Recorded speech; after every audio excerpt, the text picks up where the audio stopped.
Hello everybody, I'm Jesse and I'm going to be playing some Stellaris.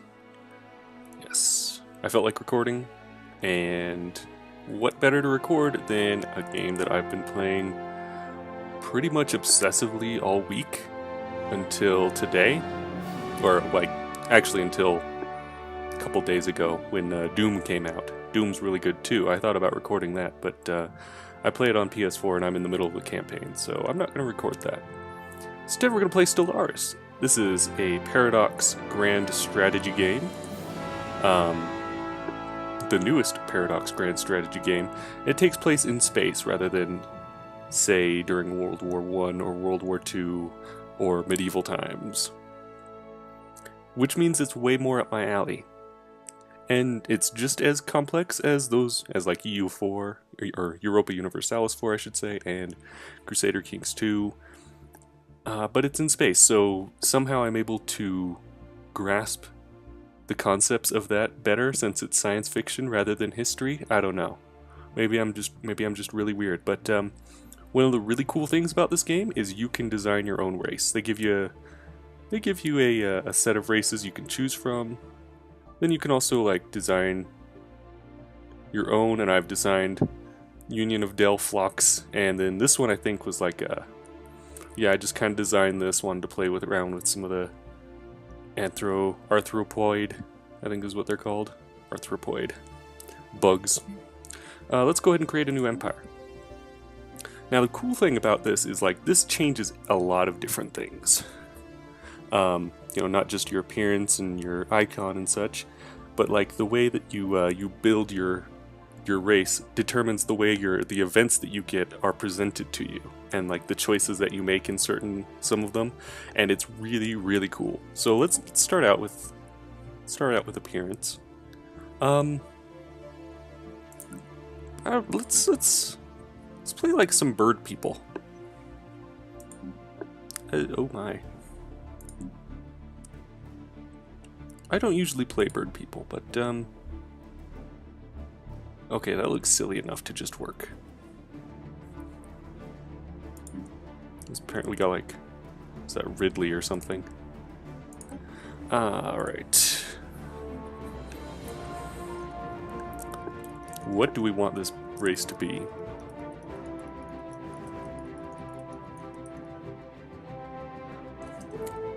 I don't know, I want to say like the Pollyannas. Except we'll do something like this. Polyana. And then will be polyanim for the plural.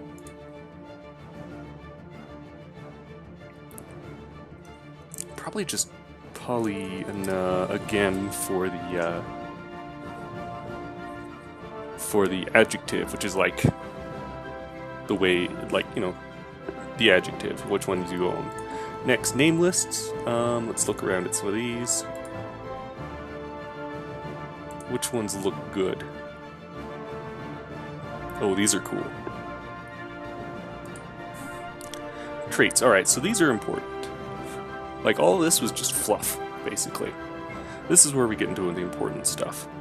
What do we want our parrot guys to be? As you can see, these change all sorts of things. Like, they could be venerable, which just means leaders, scientists, and governors and such live for a lot longer. Or enduring, which means they live for just a little bit longer. Decadent is about slaves. Resilient gives you, looks like, ground defense bonuses. Ground defenses haven't really been that important during the game, so there's not really much reason to pick those. You have things like Agrarian gives you extra food, extra energy credits, extra minerals, a flat 10% bonus to all 3 types of research, 15% to each of the 3 different ones, so more focused. Extremely adaptive gives you like extra. It makes your people better at colonizing worlds that you don't typically would be good at. That was a terrible sentence.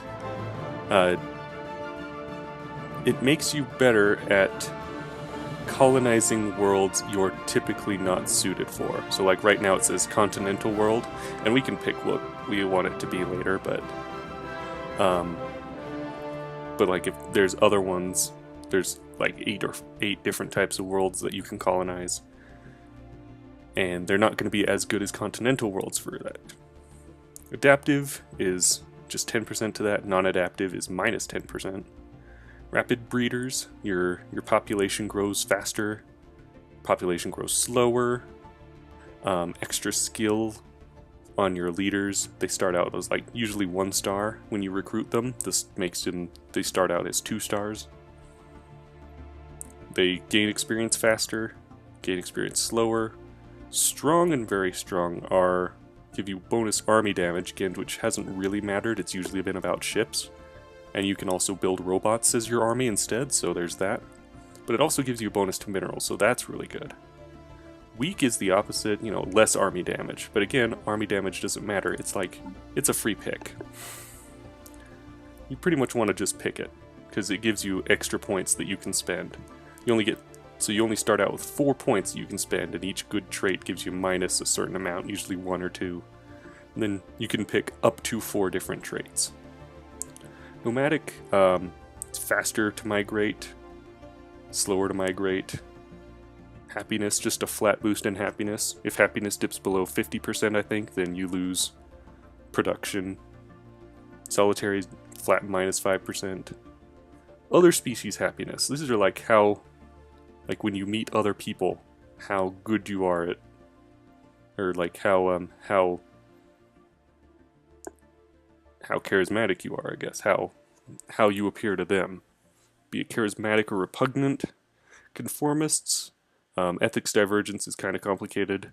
Basically, it's certain population will suddenly have different traits than what you have, than what you picked. And that's ethics divergence. So yeah, we're going to pick weak. I think I'm going to pick quick learners, because, parrots are pretty smart. They can learn pretty fast. Also, we'll go for the Plat intelligence boost, and that evens everything out. So the ruler, can't really change. They get a couple different colors.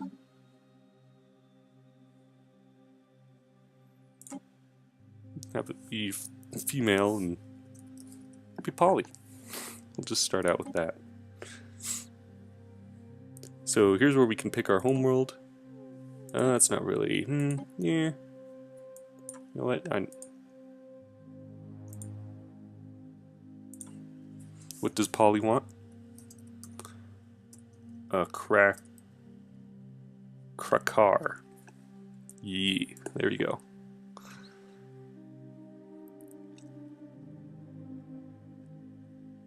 Star name, let's actually name the star Krakar, and then the homeworld. I was going to type in Burbland. I don't think that's going to be good.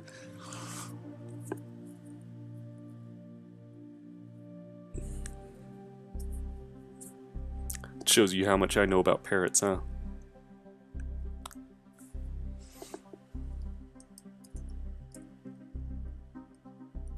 Macaw. There you go. Starting solar system's random. You could have it be the Sol system. You could have it be Deneb, which apparently the Commonwealth's of Man's starting solar system. But you leave it at random. But if you set it to Sol, it will actually be like Earth and Mars and have all those planets around. We live in a tropical world, of course. Humid, rocky world with a thick nitrogen-oxygen atmosphere. Seasons with significant precipitation are interchanged with drier periods. Most land masses are covered in dense vegetation. As you can see, our tropical preference here. So, tropical planets give it a plus 80% to habitability. Desert is 60. Continental are also 60. Arid is 20. Ocean is 20. So, we're not going to be able to colonize everything. So we won't be able to colonize Arctic pretty much at all. Next. Avian City, clearly, of course. Government and ethics. Here's the other thing that matters. So these are really what affect your different events in the game. What are we going to be?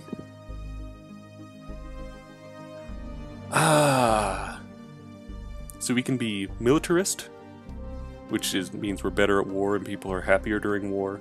Xenophobes, we hate alien races and we are okay with enslaving them.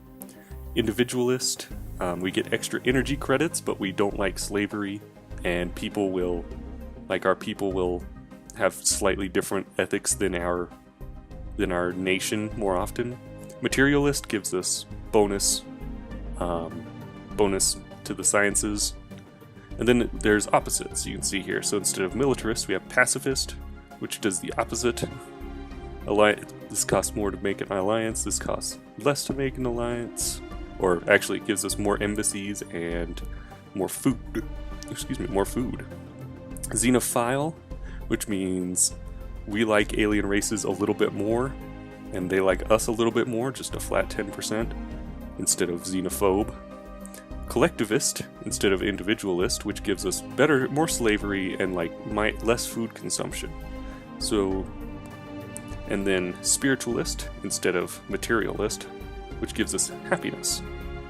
I like playing this, and then these orange ones are just like extreme versions of the same things. So I think we're gonna pick materialist to go alongside with ours being smart, and also let's go fanatic materialist and xenophile. And then based on what we pick over here, we can pick a government type. So these are like the ones that are colored in our options. I think these three are always available. Have just be a despot, a plutocratic oligarchy with an election every 40 to 50 years, indirect democracy, election every 5 years, direct democracy. What's the difference here? Oh, this gives us extra leader skill levels and less leader recruitment cost. This gives us more planets that we can govern. Science Directorate holds an election every 40 to 50 years, get extra research alternatives, and we can have more leaders in general. You're usually capped at 10 at the start. And then Despotic Hegemony. Research speed +5, survey speed +10. And we can build an elite assault army.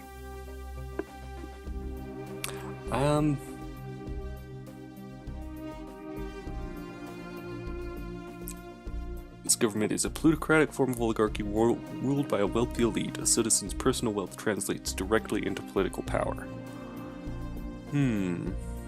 Materialistic form of oligarchy, where a committee of scientists supervises the government apparatus for maximum efficiency. What happens if we switch these two around? Okay, we get the same ones. Yeah, okay, depending on what we pick here, we get like different things. Apparently this doesn't matter. This doesn't give us any extra choices. Oh, interesting. Being collectivist takes away democracy. Alright, let's go.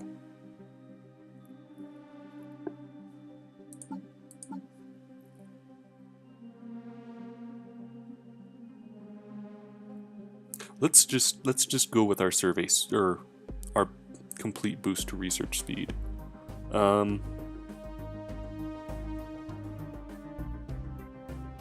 Now, we'll go with this one. Election every 40 to 50 years is pretty good.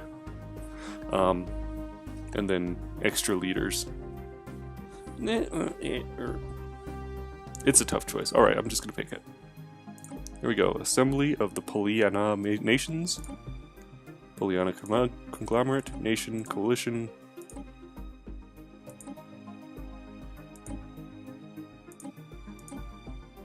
Oh, I kind of like that. The cartel. Pirates and parrots. I like that.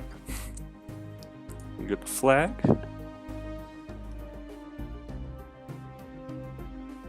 There's a few different choices here.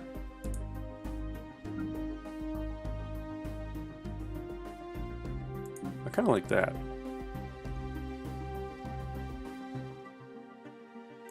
He was like, hi there.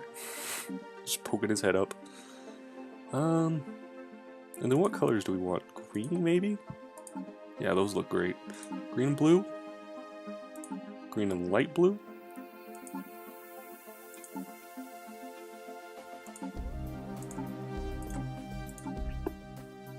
These are like the colors I painted my bedroom wall. Let's do that. Those look good. Next we can pick what sort of weapons we want. Projectile weapons, they cut through shields really well. Energy weapons ignore armor for the most part.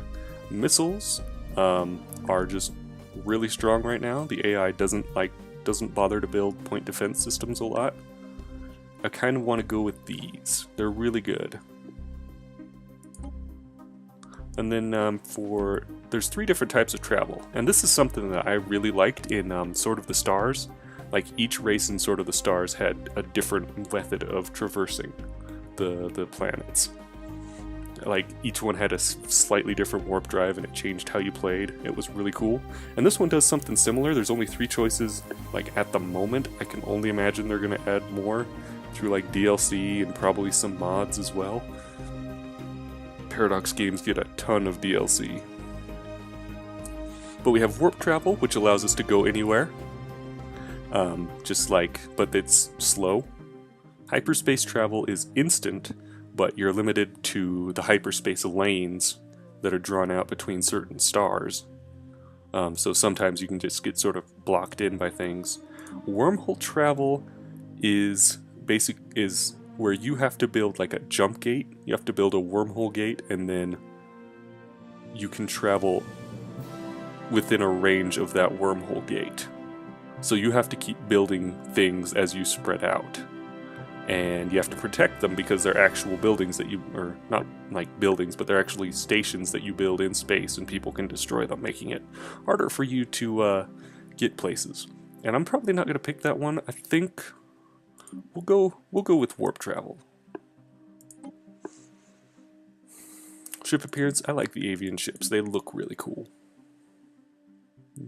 They remind me of like the Velos in the Escape Velocity Nova. Their ships are very similar colors, like sort of metallic sheen and like blue energy bits around it. So yeah, let's go ahead. This looks good for now. This is a good start. It's 15 minutes. I can give an introduction on the start of the game before doing that. We'll go ahead and save. We're done.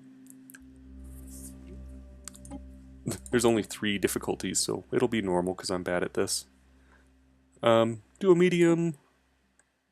Ring Galaxy is crazy. Let's do an elliptical. We'll leave these settings normal, except for Iron Man mode we'll turn on because there's no reason not to. If we crash and burn, we crash and burn. Okay, loading up new game.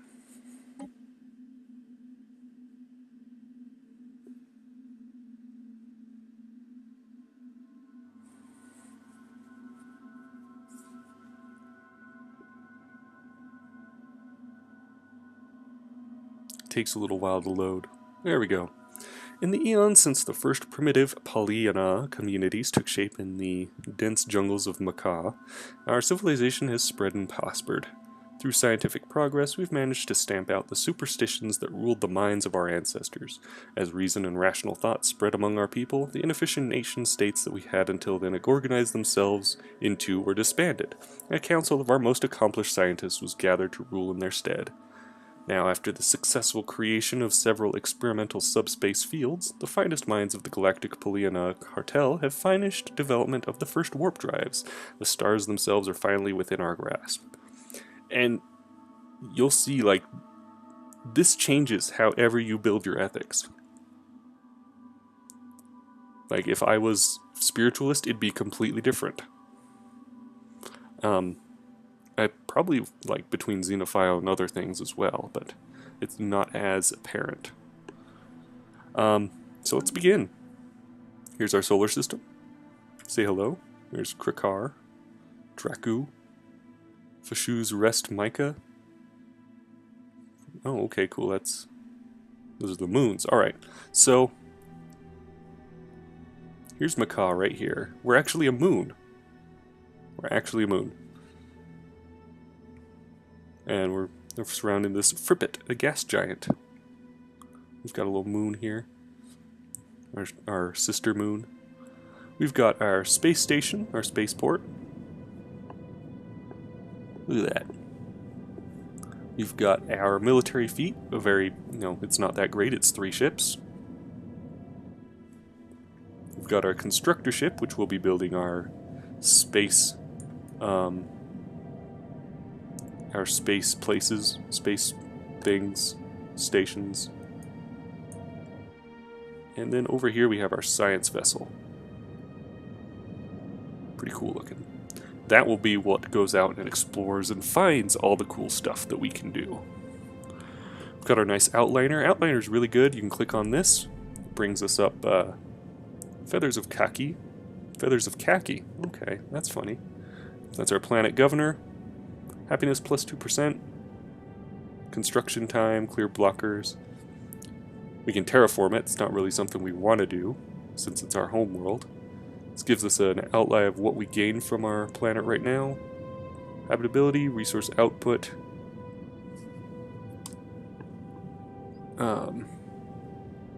Oh, this is like how much is naturally found on the surface. Right here. How much is available on the surface for us to get. These are all our people, our pops as it were. This little bar is their happiness. I'm sure if we give it like a day, it'll start growing. It's not. We've got 4 food on here. Oh well. There should be eventually a new pop will start growing, probably at the start of the next month actually. You can see here what we gain here. Food. Food represents various nutrients required to sustain and grow pops and is local to each individual planet. So food is used up by 1 for each person, and then all the leftovers is put into growing a new pop. So we've got 7 out of 10 population, so they're eating up 7 food, and then 4 is left over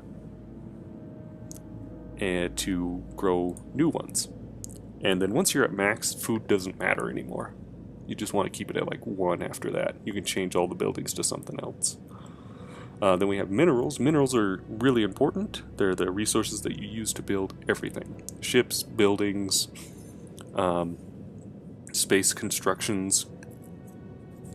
Then this is power, energy credits. This is basically your gold.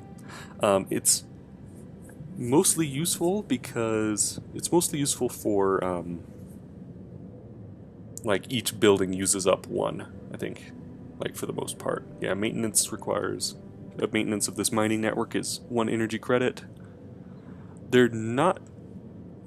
I usually find myself with an abundance of them, but you do use them for each building and station that you build. The maintenance usually costs 1 or so. And then these things, we have physics research, society research, and engineering research. And this is up here telling us that we haven't stored up any of those yet. So we'll want to pick them. Research in this game is actually really interesting. It is a, rather than a regular tech tree, than regular tech tree where you just pick what you want, there is still a tech tree, but it's basically, it's like a deck building game where you start out with a deck of ideas that you can get, and then you draw a hand of 3 usually, but our government type gives us an extra one. 3 or 4 of each type. So we'll select one of these. So like, clearly we'll want better research speed, of course, but maybe instead we want to get early shield tech, and get level 1 shields. Or maybe we will just want to boost our energy to production earlier. Or, or do the same thing. This is a module. It says module, that means it goes on our space station, and that just produces 3. Building means it goes on the planet. And this building produces 3 energy credits by itself, but then it also boosts the amount of energy credits that you get from your planet total by 10%. So like all of these are really good. Also each one has a type, which people have specific bonuses to. This guy doesn't. He's just adaptable, so he'll gain extra experience, and everybody gains experience just by doing stuff. So he'll gain experience faster, so he'll be the first scientist to level up, and at some point these two will probably level up at the same exact time, and this guy will be level up first. This guy gets a boost to statecraft, so you see here, there's not one that says statecraft. We don't have that type in our deck to choose from, or in our hand to choose from at the moment. But we will. We're going to pick colony ship, of course, because that's the first thing you pick. Colony ship you get right off the bat. It's like a guarantee you'll start out with that in your hand so you can colonize early.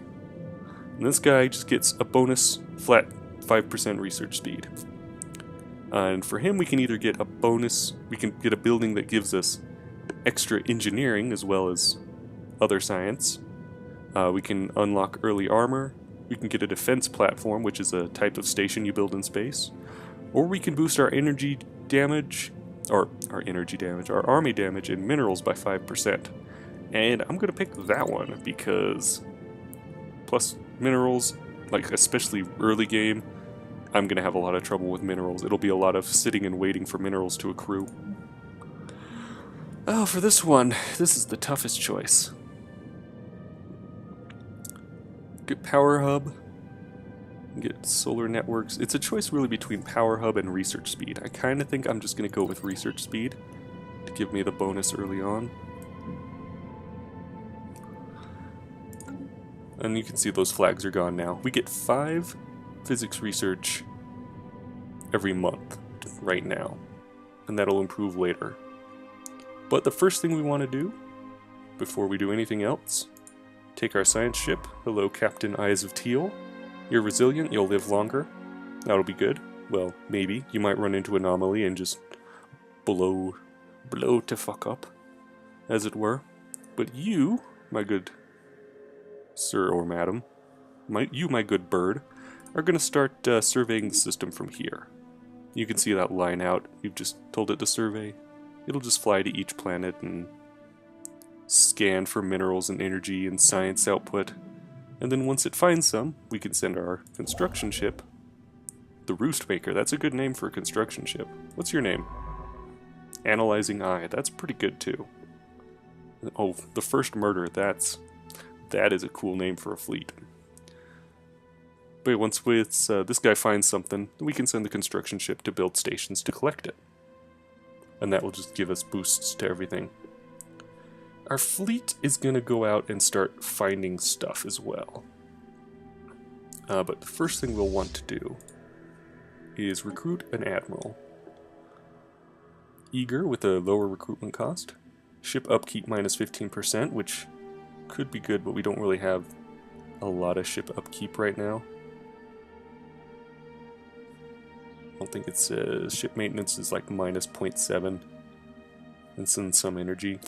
Then unyielding, I think we're just going to go eager for you. No, yeah.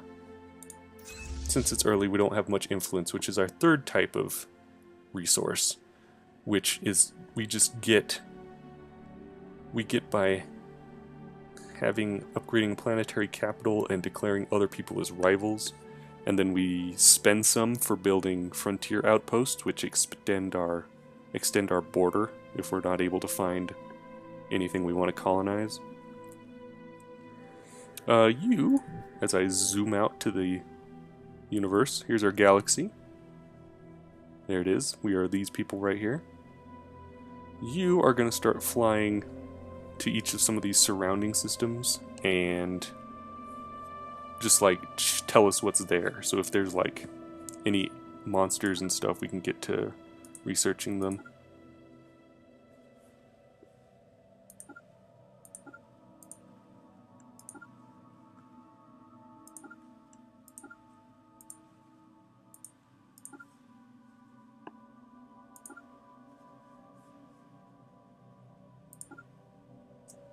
Yeah, that's good for now. You go ahead and do that. And then time to go. And if we close the galaxy map, we'll see our science ship going off to start scanning. You can see him scanning right here. Let's see. Anomaly Oh, found. the first thing we find is an anomaly.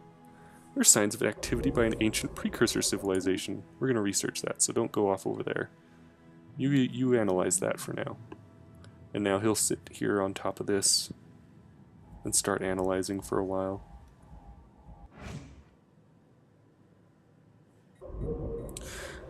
Over here we have our empire. These are all our leaders.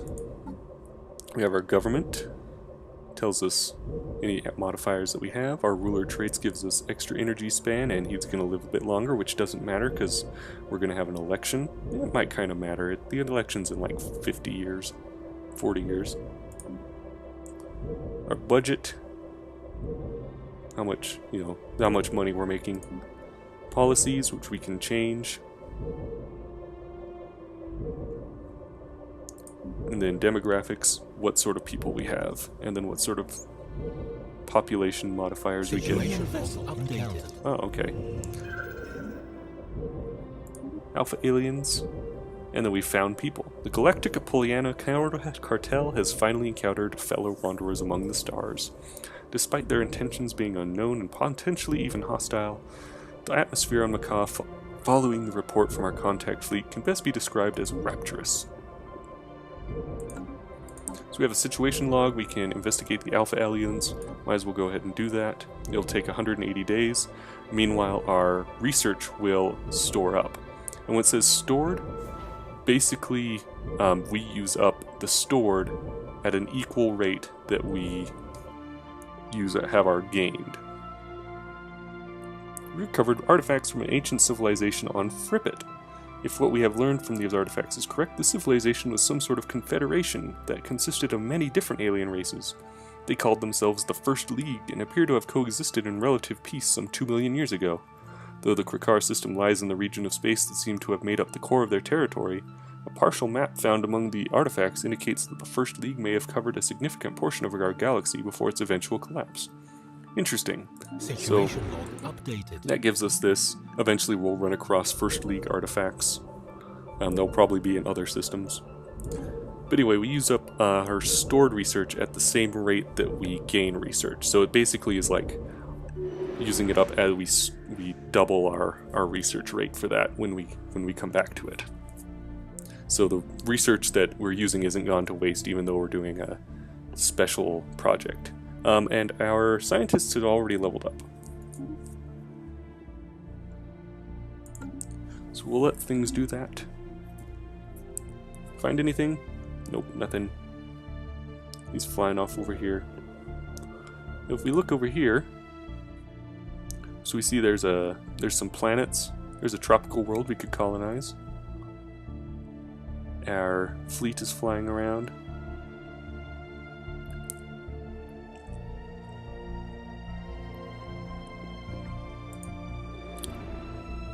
So right now there's not much to look at. We'll probably just boot up to fast speed while things go along here. Just researching those alpha aliens. I'm sure they'll probably end up being like the space cows or whatever.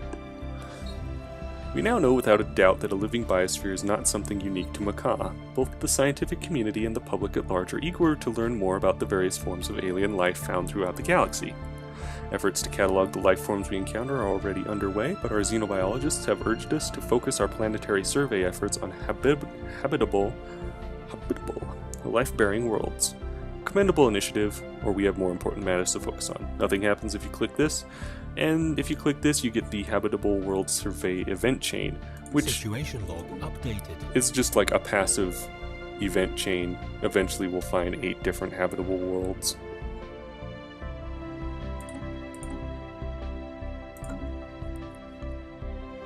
So has this guy found anything yet? It's going to analyze the sun. If the name has gone from gray to gone, that means they've been analyzed. We haven't found anything yet, really. There's got to be something here. Come on, give us some minerals on that asteroid. Nope, alright. Situation log updated. We encountered some form of alien vessels in the Nodoc system. These strange objects have been flagged as beta aliens until we can learn more about them. Proceed with caution. There's a hostile fleet. Alien vessels. These have a strength of 112. If I look at the system here... Oh, okay. Yeah. The spaceborne life forms, which were the first ones we found, not these ones that I'm looking at now, which the head of society research has come to refer to as Tianki, are docile creatures, capable of accessing some lower dimension of subspace. They roam from system to system with relative ease, though nearly the same ease as Pollyanna fleets. They graze on gases common to the upper layers of many gas giants. It is highly unlikely, to say the least, that this is their only food source, but intake of other nutrients has yet to be observed. They will rarely, if ever, attack. Even when provoked, they can safely be ignored.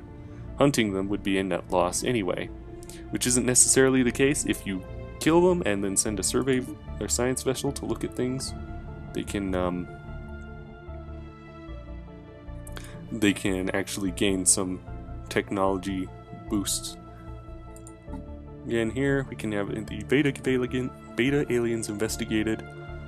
I saw what they are.